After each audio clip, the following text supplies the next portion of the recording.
How to fix we've detected suspicious behavior on ChatGPT. 1. Scan your system for viruses and malware using the recommended Avast Internet Security in this video guide. 2. Review your recent activity on ChatGPT. Review chat's terms of use.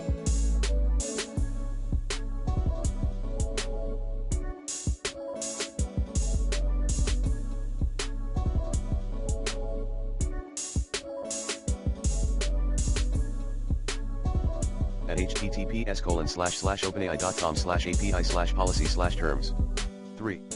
Change the password for the associated Google or MS email ID. 4. Use or set up two-factor authentication for the associated email ID. 5.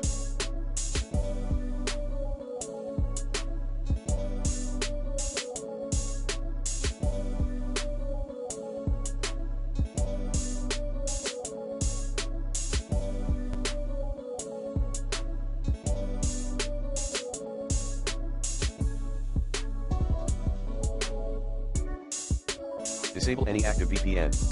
6.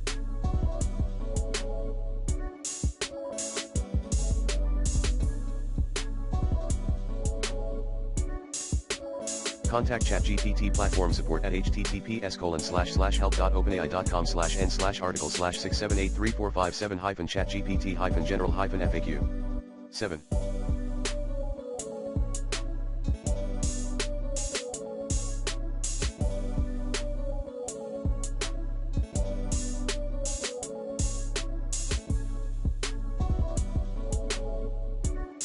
Wait for some time.